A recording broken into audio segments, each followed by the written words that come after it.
Hi guys. So, as you already know, I'm gone again. This is going to be our last set of notes for our blood spatter topic, but I have a couple of things I need to talk to you about before we jump into our note session for today. So first of all, you should have picked up 3 things on your way in. You should have blood spatter notes. You should have a packet that has like trig problems on it, and it has like triangles and stuff on there. And then you should have a packet with an overlay, so it has a place to write your name and it gives you instructions. It'll say like 1B, you're doing these kinds of problems, 2B, you're doing these problems, 3B, you're doing these problems. So if you don't have all 3 of those things, go ahead and grab them now and then get back to your seat so that we can start. So I'm going to give you like a couple of seconds to get that done, and then I'll continue with the instructions.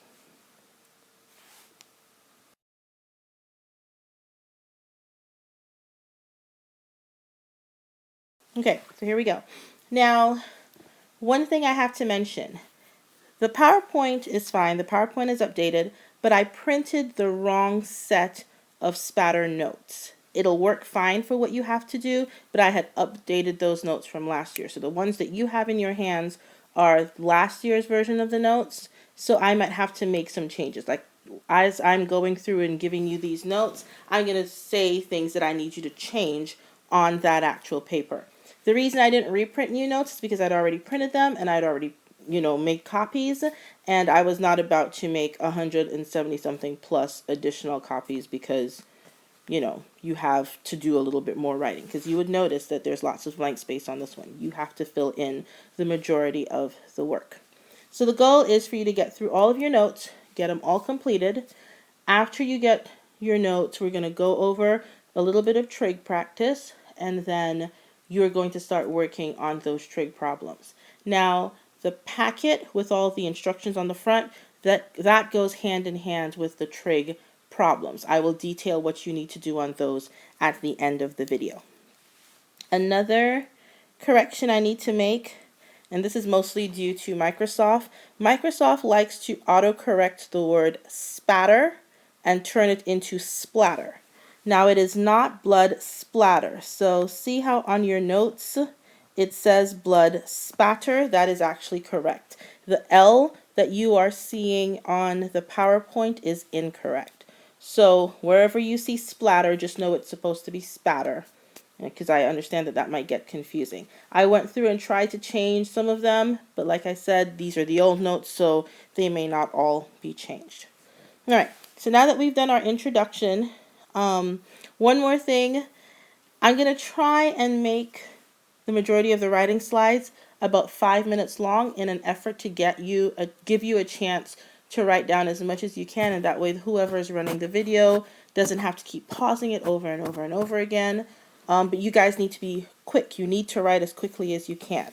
I'm going to add in a signal just before I change the slide, so that if you still need to be on that slide, you can let either whoever's running the video, the sub, or one of your classmates know.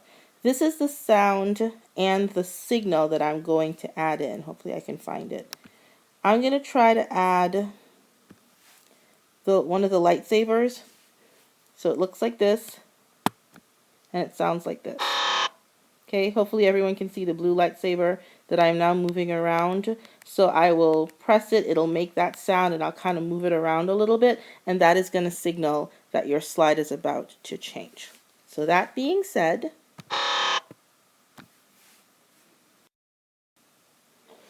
okay, so the first thing I need you to do is to start copying down these vocabulary words. None of these should be brand new to you. Most of these words, or actually all of these words, you should know. There might be one or two that you've never heard this particular definition for. You should already know that I don't ever make you copy down vocabulary words just for fun. So the mere fact that these are up here means that you need to know them, you need to memorize them, you will see them on a quiz, you will see them on a test. So starting off with gravity, you should know that gravity is the force that pulls everything down towards the ground. Cohesion, you should know from chemistry, and cohesion is what happens when molecules that are similar to each other are attracted to each other. So they tend to stick together. Like how you and your friends might be similar to each other, which is why you become friends, which is why you form groups and you tend to stay friends for a period of time. So that's an example of cohesion. Adhesion, you should also know from chemistry. If anyone remembers what the meniscus is when you're measuring like the volume of water and you can tell that the surface of the water is curved, it's because of the meniscus. And that is due, it's not because, but that curve, sorry, is called the meniscus. That curve of the water is due to another force called adhesion.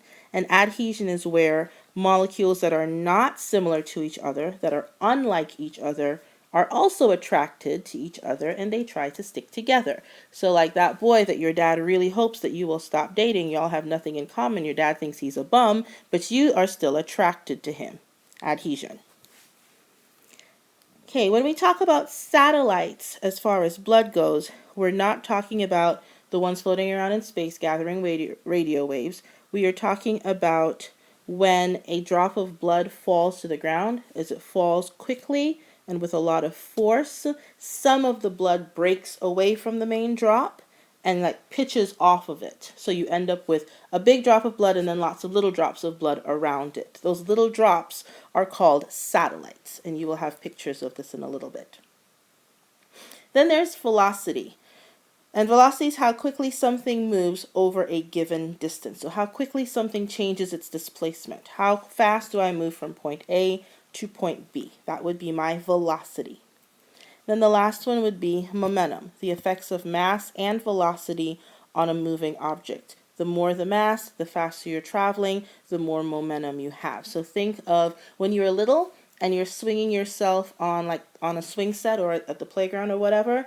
As you start building up that forward and backward movement, at some point you could stop pumping your little legs and you would still swing back and forward due to momentum. But remember, the bigger you are and the faster you can move, the bigger your momentum is, or the greater your momentum is. All right, so I'm going to give you the rest of this 5 minutes to finish copying down, and then I'll make that little laser sound, or I'll show you the little laser, and we'll move on.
All right, guys, I'm not going to lie. 5 minutes is a really long time, and I'm getting bored. So if you need to pause the slide, we're getting ready to move on. Here we go. Right, so following along with your notes, the next thing should say like blood spatter analysis, the effect of gravity and cohesion on blood. The most important part that you are going to need to write down would be these last 3 sections right here. I'm going to box them off for you in red. So this section, that's what you need to write down. Most importantly, you need to know that gravity is going to cause a blood drop to become longer than it is wide. As that blood is falling down towards the ground, gravity is going to pull on it. When gravity starts pulling on it, it causes the blood drop to stretch out, to lengthen out, and it becomes skinnier, not wider. The next thing you need to know is that because of cohesion, so because blood is cohesive, cohesion is actually pulling all the parts together. So the parts are being pulled together and they stick together so they don't separate out as they fall. All right, so gravity is acting on this blood drop, it's pulling it closer to the ground, and as it does that, it is stretching that blood drop out so that the blood drop gets skinny. But cohesion is also acting on that blood drop, and cohesion is trying to pull everything closer to the middle, closer together, so that it doesn't separate out. So a combination of gravity and cohesion is going to lengthen and pull in this blood drop until the drop becomes circular and it maintains that circular shape as it falls. So really there isn't any such thing as a teardrop shape. Like maybe when you were little they told you that rain falls as a teardrop, kind of like that. That is my very bad looking teardrop that I am attempting to draw. That's not true. There is no such thing as water falling like a teardrop. Water falls as a circle, and it's a combination of it stretching out and getting long and skinny, and then coming together and getting more circular, and then stretching out and coming together until it becomes circular as it falls. Okay, so there will be a diagram in a little bit that you can draw. Right, so make sure you're paying attention to the stuff I underlined in red. I think that's what I'm going to do from each slide on, just to make this maybe a little faster and easier for you.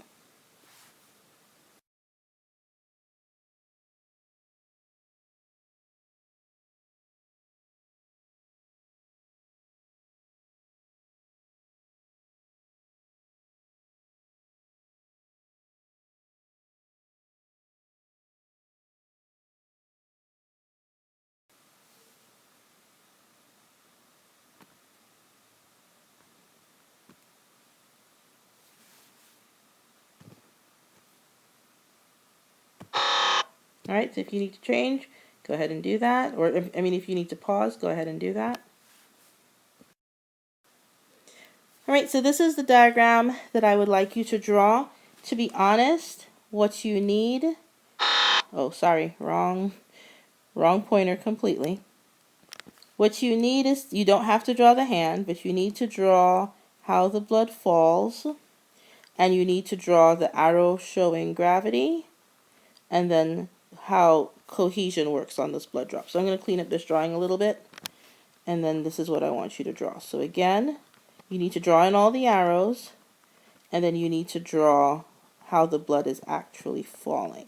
Now this picture does not do a good job of showing it, but that last blood drop isn't actually falling through air. It has already landed on a surface like a table. So I'm just going to draw in the table for you. So think of this as being a flat surface that the blood drop is on top of. Okay, almost like a table. By the way, hold on a second, switch pointers here. On this particular part of the picture, that circular blood drop, hopefully you can see that there's some white lines on the inside. Those are arrows, and those arrows are pointing inward. They're pointing towards the center of that blood drop.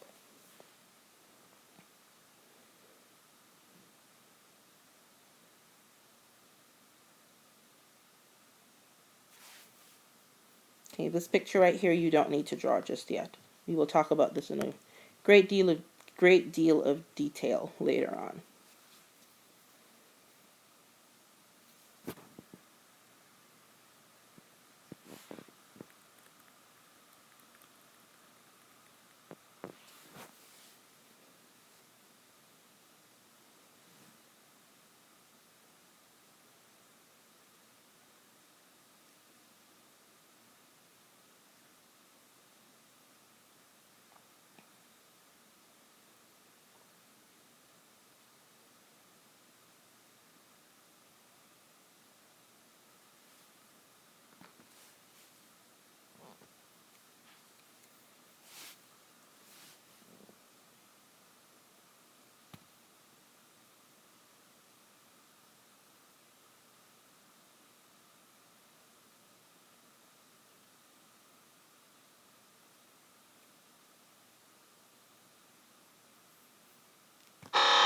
All right, so if you need to pause, go ahead and pause the video here. All right, so this is where I need to adjust your notes just a little bit. If you turn your page, at the top part of this next page, it should say, what happens if blood falls on a porous surface? Draw a diagram to represent this. I need you to take that space that I've given you, and I need you to divide it in half. So literally, just take your pencil or pen and draw some lines down that middle, or draw one straight line and divide it in half. And on one side, I need you to label it non-porous.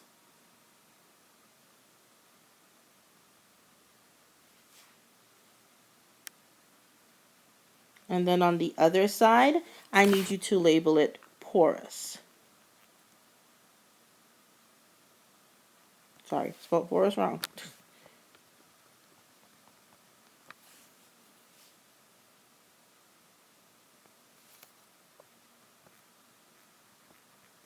Okay, so like that. So label one side non-porous and the other side porous. And then you're going to divide this so that you're writing information like here and here. And then kind of leave the bottom part for like a diagram. All right, you don't actually have to do this. I was just demonstrating. So please don't draw squiggly lines on this section of your notes. All right, so I'm going to move on to the slide now. You should have that space divided into two parts, one non-porous on one side and porous on the other. Okay, so let's start off by talking about what a blood drop looks like when it falls on a non-porous surface. So the first thing is that when a blood drop falls on a non-porous but flat surface, the top is going to be curved. So the top of the blood drop is going to be curved. If you would look at the diagram over on the right, so this part of the diagram right here, the blood drop is colored in blue. Do you see how it curves up just where my laser is moving? That's what I mean when I say the top of the surface is going to be curved. It's not flat or straight across. That's the first thing. And this curve is because of cohesion. It's still pulling everything in. It is going to make your drop look circular. So the blood drop is going to look like a circle. If you're staring down on it, it looks like a circle. If you look at our picture, here we have two blood drops. This one looks circular, and this one looks circular. So you should have two things written so far. On a flat, non-porous surface, the top is curved, or it has a curved surface, and the blood drop looks like a circle. It looks circular. Now, if this blood is moving fast enough and any of those drops break away, they're going to land away from the blood drop and they form what we call satellites. Okay, so if the drops overcome cohesion, if they break away from each other, they form satellites. Again, you're writing what I'm underlining. And if you look at the picture where these arrows are, anywhere you see little specks of blood that are not attached to these two main sets of blood or this main set of blood here, those would be called satellites. The blood's moving so quickly, it's hitting with so much force, it's just like breaking apart and flying off of that main blood drop and landing somewhere else. So those are called satellites.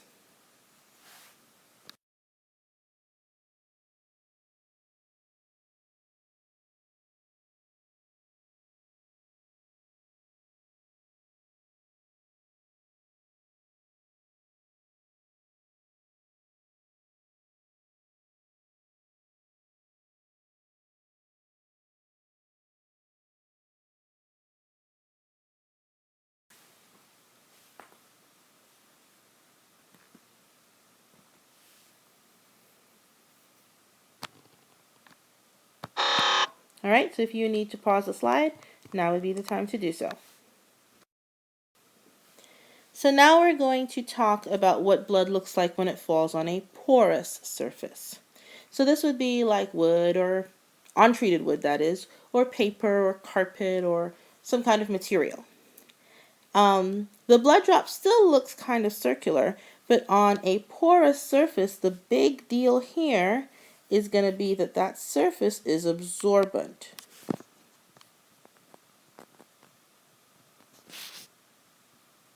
Okay, it's going to be able to soak some of that blood up into the material. And it's going to start in the middle. Because it does that, it is going to form this jagged looking circle. Think of when you were little and you drew the sun. At least when I was little and I drew the sun, my sun always looked like that. So see how I have those jagged pieces?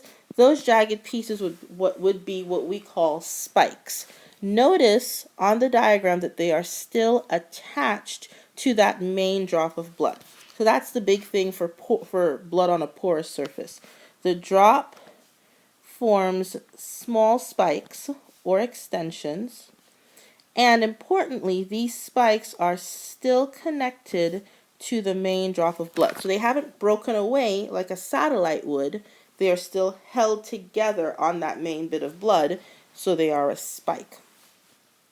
Just to see if I can help you out with the differences.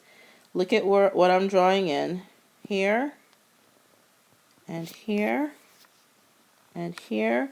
All of those would be satellites because they have completely broken away from the main drop of blood. But where these arrows are, hold on, I gotta change my laser, okay? Where these arrows are right here and right here, they're pointing to the spiky edge of that blood drop. Those are still attached, so those would be spikes. Now, I probably forgot to mention this before, especially on the last slide, but I'm going to need you to draw what spikes look like and then what satellites look like. So make sure you're drawing satellites on the part of your paper where you talked about non-absorbent, and then make sure you draw both spikes and satellites on this part where we talked about absorbent or porous.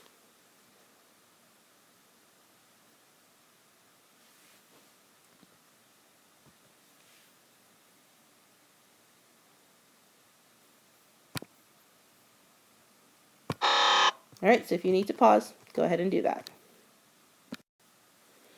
Okay, so on your notes at this point, you have your pictures connected with these different words.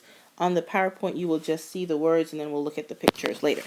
So there's 6 blood spatter classification patterns, starting with the easiest one. The easiest one is called a circular pattern, and like the name suggests, the blood drops look circular. That suggests that the blood falls at a 90-degree angle. So it's 90 degrees perpendicular to the floor. And this kind of blood pattern is capable of producing satellites.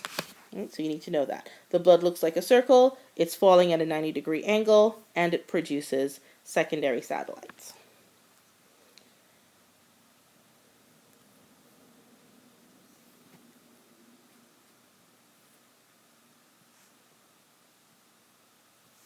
Okay, the next pattern are called arterial spurts or gushes, and they originate in arteries. The arterial comes from the word artery.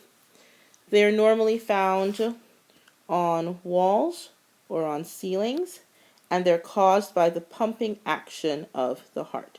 So if you've ever seen Kill Bill or any of those Tarantino movies, all of his movies kind of have the same theme, where you injure someone and their blood just comes rushing out, like it's spurting out of the person's neck or flying out of their arm or their head or wherever. There's just like blood everywhere.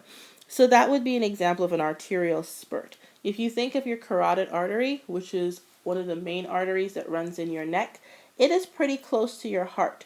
When blood leaves your heart, the blood is moving with a lot of force because your heart has just squeezed and pumped it through this artery. So when you cut someone deep enough to cut open their artery, that blood is flying through that blood vessel. It's moving really, really quickly, and there's a decent amount of it, okay, because that artery carries quite a bit of blood.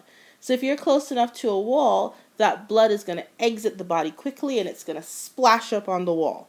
You can tell it's an arterial spurt because, first of all, there will be a lot of blood, enough that it starts like running down, like in long ribbon-like sequences. If you look at your picture, you should be able to see that.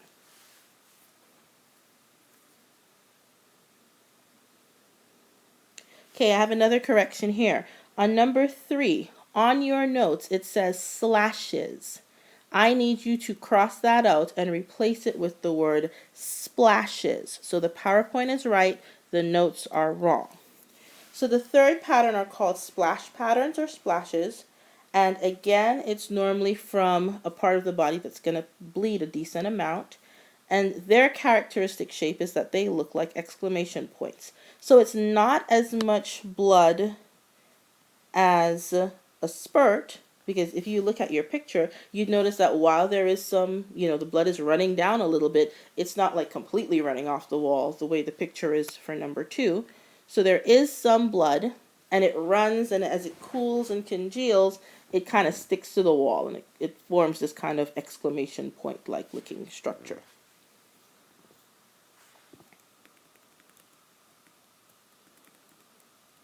All right, we're on the next page now, or you should be on the next page now. The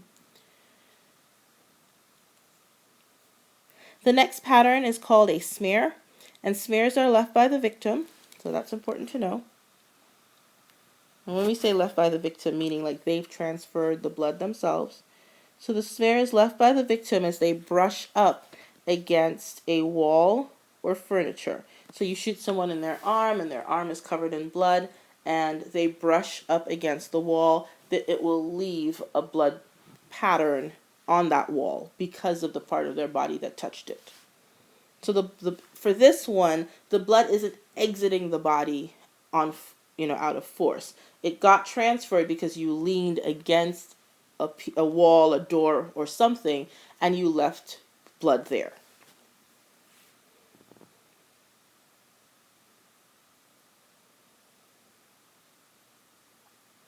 Right, our next pattern is called a trail or trails, and these are also left by your bleeding victim, and it's done as they're moving around. So they're, like dragging themselves, trying to get to the door, to the phone, or they're dragging themselves against the wall, and they leave a trail of blood behind. It could come from the actual exit wound.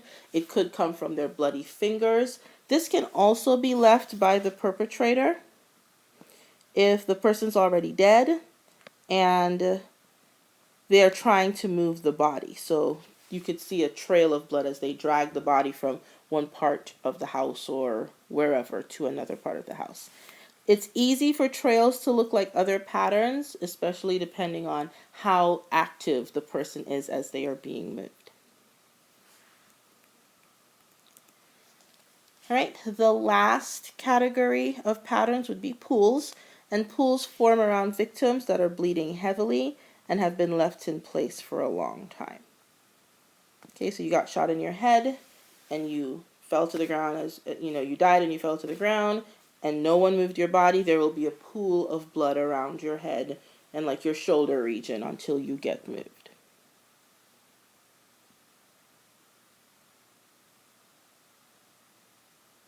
All right, so hopefully this makes sense. I think these are pretty self-explanatory, especially when you listen to the explanation or you read the explanation and then you look at the pictures. It normally makes sense, at least in my mind it does.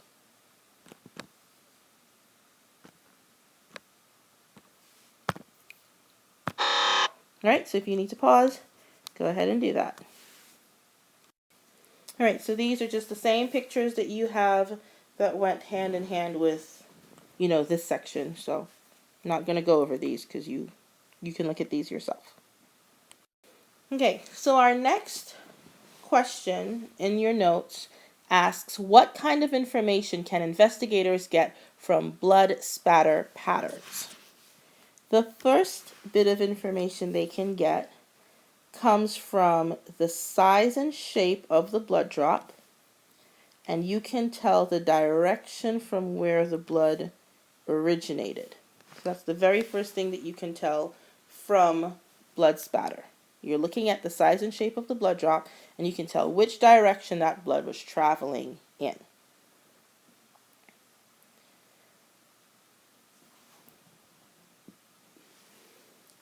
Okay, investigators can also determine what kind of wound the person could have sustained. So if it's a gunshot wound, if it is blunt force trauma, if it is a stabbing, if it was, someone got beaten up with somebody else's fist, that kind of thing. You can tell how quickly the blood is moving out of the body. And if we know how quickly the blood is moving out of the body, we can kind of narrow down where on the body that wound is. Some areas don't bleed as much and they don't produce quick moving blood, so like for example your hands and your feet, whereas other areas produce a lot of blood that moves fairly quickly, for example your head and your chest region. Based on the kind of blood pattern, we can tell or possibly tell the weapon used. A gunshot wound leaves certain indicators, whereas a knife wound leaves others. And we can also tell if anything stood in the way based on the pattern.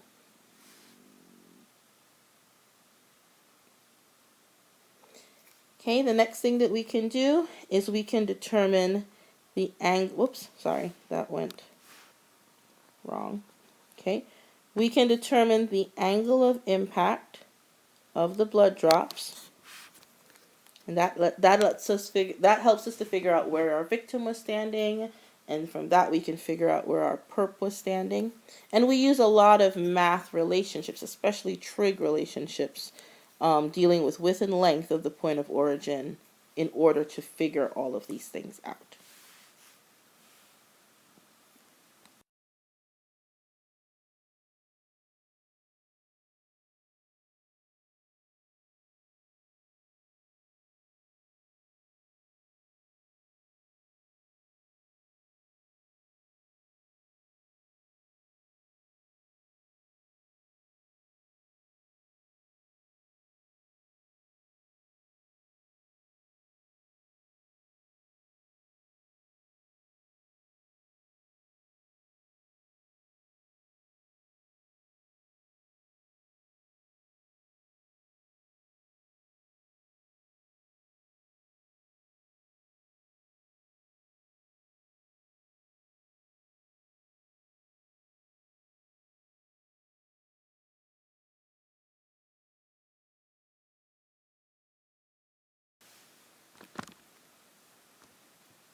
All right, so if you need to pause, do that. So we touched on this a little bit on the last page or the last slide, but we're going to look at it in a little bit more depth now. So you should be under the section that says directionality of blood, and then the question asks, what can blood droplet shape tell investigators? So we know that it gives clues as to the direction. But if we see circular blood drops, those indicate that the blood fell straight down. So straight down, perpendicular to the floor. And that normally indicates that blood is dripping from a wound. If the blood drop is elongated, meaning that it is longer than it is wide, this suggests that it was moving in a direction. And it actually will tell you which direction. I'll teach you how to figure that out later on.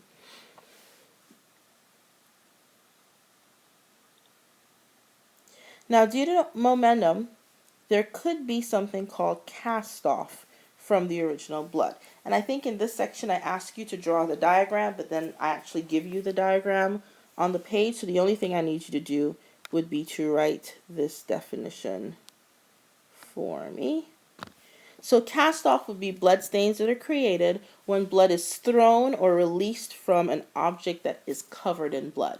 So imagine you've beaten someone with like a baseball bat, for example, and now that baseball bat has blood on it.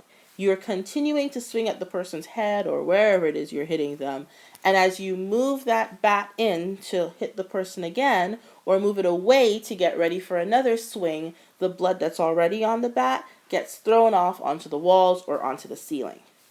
That's what cast off is.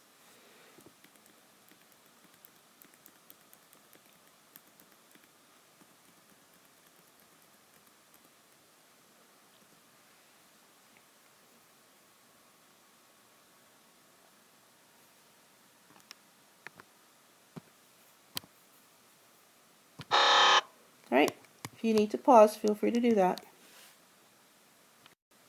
So we can use a technique called lines of convergence to help us to narrow down the location of a blood source, like where that person was standing when they got hit, got shot, got stabbed, whatever. It requires that you have at least 2 drops of blood, 2 parts of a blood spatter. It can be done on paper where you're using like a ruler and a pencil or a pen, or it can be done in real, like 3D life, where you're using string with blood drops on like a wall or a floor or something. So what you do is you choose your 2 blood drops and you draw straight lines down the longest part of the blood drop, the long axis of the blood drop. And you keep drawing those lines on until the 2 lines intersect or touch each other. Wherever they meet, that indicates that indicates not the lines of convergence, but it actually indicates the location of the source. So where that person was located when they got injured. Whenever there are numerous blood splatters, you're gonna do multiple. If you have the choice of doing more than 2, you do more than 2. But you don't want to do every single blood drop. You're gonna choose the ones that lend themselves to the activity. So if you have 100 blood drops, you don't have to draw 100 lines of convergence. You can draw 5 or you can draw 6. The more you do, the more accurate it is, however. So if you look at the picture, let me change my laser real quick. If you look at this picture right here, all of these represent the blood drops. These are all the lines of convergence, and you can see that they all kind of meet in the middle right here, which suggests that this is where this person was standing when the blood left their body.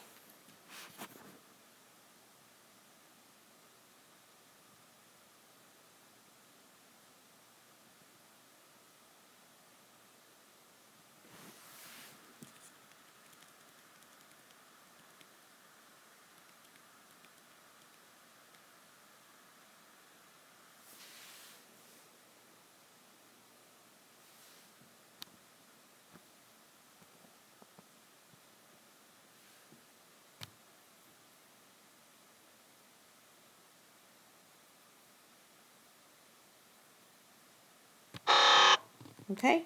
So, if you need to pause, feel free to do that. Right, this is a blown up version of the same picture that you have at the bottom part of your page, and this is showing just lines of convergence. This is the one that you can do with string, or you can do with lines. Sorry about that. This one's actually done with computers, like computer generated lines. You can tell, oops, sorry, wrong laser. You can tell because the lines are not perfectly straight. They look kind of jagged, like if the person drew them using their mouse. All right, so now you're supposed to compare the different types of blood force impact spatter. This just means how fast and with how much force does the blood hit its surface as it falls. So there are 3 forces or speeds: low force or velocity, medium force or velocity, and high force or velocity.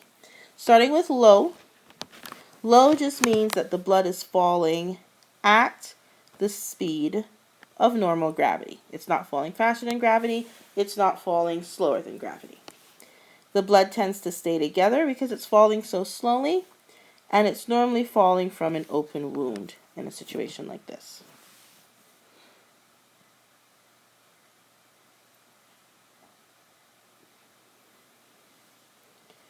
Okay, the next one is medium force or velocity, and the blood is going to fall with more energy or force than gravity, so it's actually falling faster.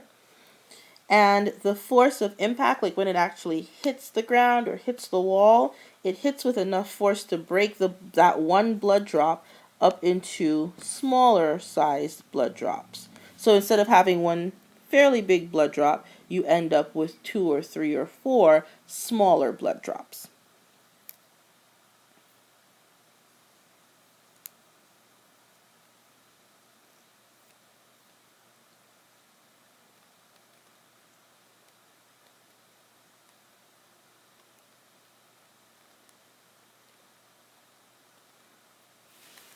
Okay, high force or velocity indicates that the blood is falling really quickly, greater than or equal to 100 feet per second. That's pretty quick.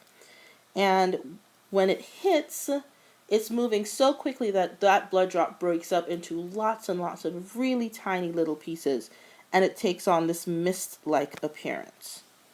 So it doesn't even look like individual blood drops anymore. It just looks like a splattering of blood on the wall, like lots of little tiny pieces.